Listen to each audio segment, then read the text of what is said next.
Right guys, welcome back to the channel. So we've got another Tamiya for you today in the build series. This one's a Tamiya I've had for a while as well. It was a car that I built to take part in the Tamiya TA05 challenge that we run at Rossa. I came second in that with this car, 82 mile an hour on TA05.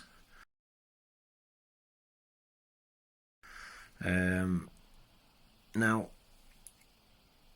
every time I run this car, it was an absolute handful. It were all over. I managed to get 82 mile an hour. The last event we were running the challenge for, and after that, I sort of shelved it and sort of lost the love for it a little bit. I even got to a point earlier this year where I was going to sell it. So I dug it out to sell it and thought I'll give it a once over before I do. I don't like to sell anything without knowing it's all tip top. And then when I stripped it down, I found out why it had been such a handful. So let's get the shell off for you.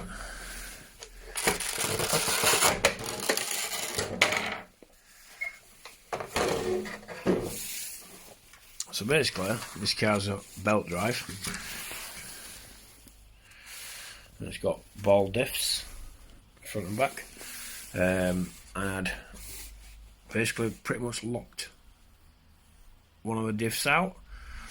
And instead of fitting it in the front like I intended to, I'd fitted it in the back. So it kind of explains why the car was a handful to drive. So when I realised that, I thought I can't part with it, knowing what I know now.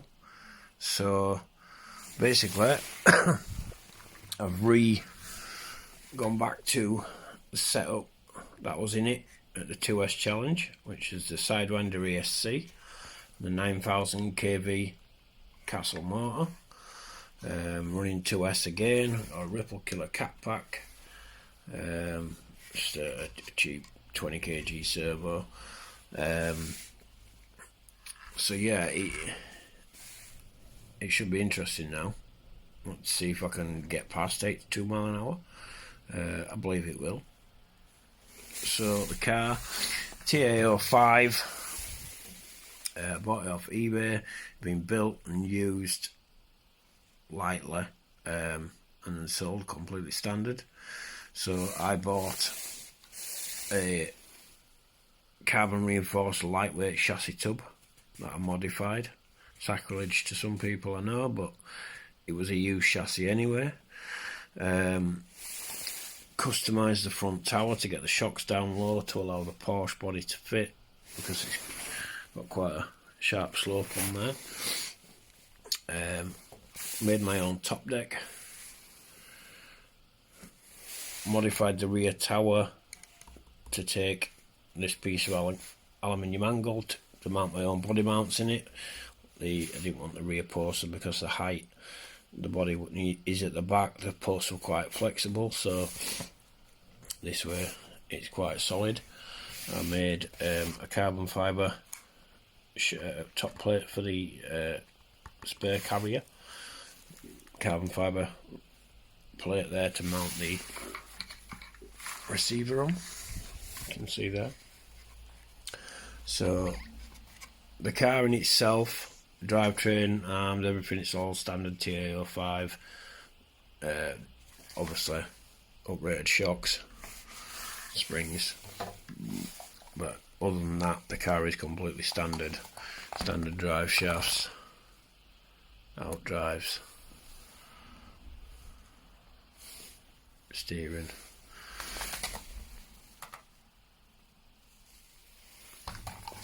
So underneath, got a carbon plate splitter.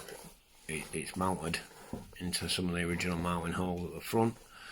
I did this when we ran the TA05 challenge, and I mounted it like this as to not add any rigidity to the chassis, because the 2S challenge was a tub chassis challenge, and obviously that is a chassis tub, but you can see, you know, that is not solidly mounted to the chassis.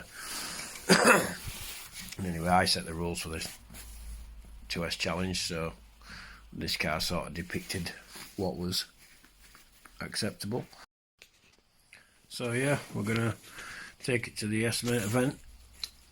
Obviously run 2S, running an Onyx 2S 2P 6400 mAh pack in the car, and hopefully we'll push on past 82 mile an hour. C100 on 2S would be nice, but I think it'll be a case of getting the car running correctly, make sure it's tracking straight and running right, and then we'll see how it goes. And if it behaves itself, I'll probably switch up the electronics and maybe go for a 3 or a 4S build. But yeah, we'll see how it does. So yeah, any questions about the car, feel free, fire away, and hopefully we'll get some decent runs with it.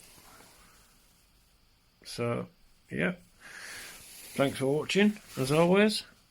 Don't forget to like and subscribe, and hopefully we'll have some decent runs to upload. Thanks again.